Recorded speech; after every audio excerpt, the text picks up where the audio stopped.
death and time.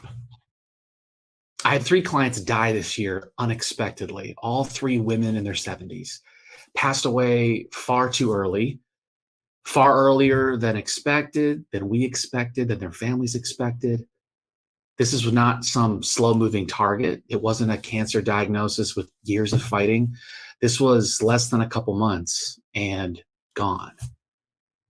None of us are promised a thing. We're not promised to live to 80, let alone 90, let alone tomorrow. Now, 2023 was a year that we did estate planning checkups with a majority of our clients. Man, was that important. And it definitely made it real with these clients that passed away. How important is it to have estate planning things in order before you face the challenges or emergencies? But most of my focus after watching this unfold, was not about death, but about life. It's about the trend in financial planning to be worried about living too long. It's the concern with client after client. Will I run out of money? Will I have enough? What if I need long-term care?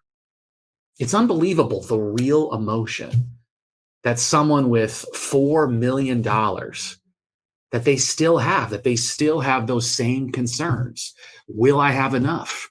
Will I run out? And yet, I don't mention enough as a financial advisor. What if they die 3 years from now? How would that change everything about those next 3 years, about their life, and about the planning that we do? Planning for longevity is important, but so is planning for dying in the next 3 years. Richard Branson wrote, "The brave may not live forever, but the cautious do not live at all." Are you being too cautious in how you live your life day to day? Are you so afraid of running out of money when you die that you're not living the life you want right now? I met with someone this week, more income from Social Security and pension and reliable income sources than they need or than they want. No need to tap their investments at all. And yet, still really frugal, still self-described as cheap. When they travel, they mention that they pack food in their suitcase for the trip.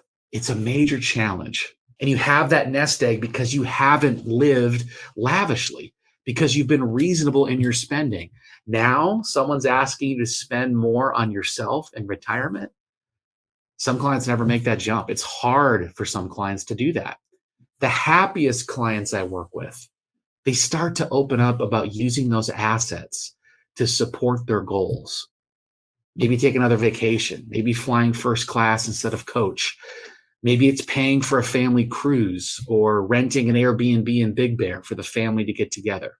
You may live to 95 years old, but it also might come to a screeching halt much sooner.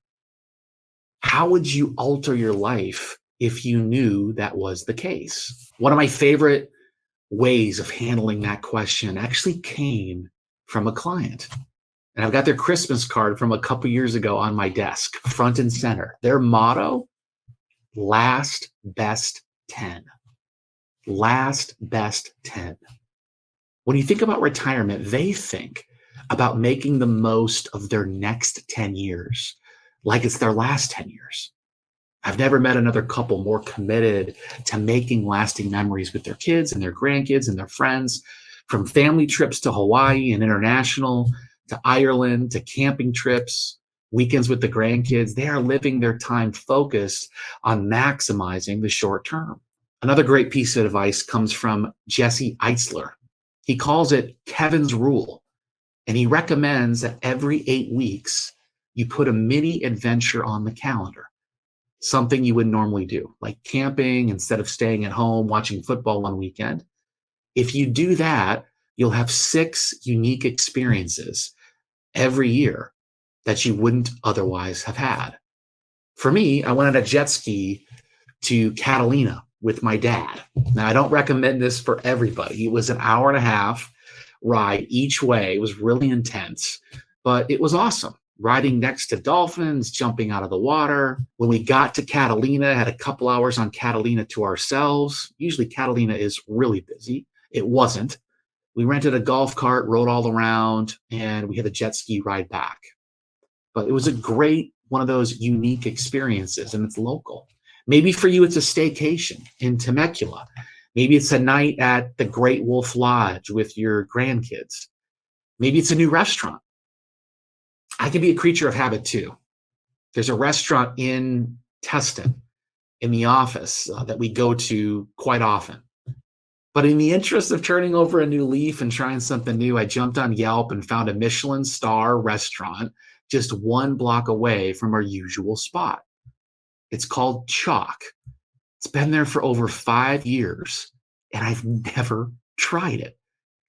It's one of the only Michelin star restaurants in Tustin. It's awesome. It's fantastic. It's a great experience. But because I was stuck in my routine, I never experienced it. It was right there. Maybe for you, it's a new restaurant. Maybe it's a dance class. Maybe it's a golf lesson. Maybe it's a singles cruise. Financial planning is important. And I would hope that the right plan helps put you at ease about the long term so that you can feel more free to enjoy the short term. A good plan considers different scenarios about longevity. Live long, live short. How much can I spend? It should give you confidence to live the life that you want. If you don't have a plan in place, it's normal to have extra fear about living too long, about running out of money. But once you have that plan in place, and by committing to evaluate that plan year after year and to stay on track, hopefully you can focus your attention on the even greater fear, dying with regret, that you didn't take that family trip you wanted or spend that extra weekend with your daughter. You tried to save some extra money and didn't visit your grandkids out of state or take that bucket list trip that you always wanted. Make the most of this year. Make the most of 2024. And that's my money monologue.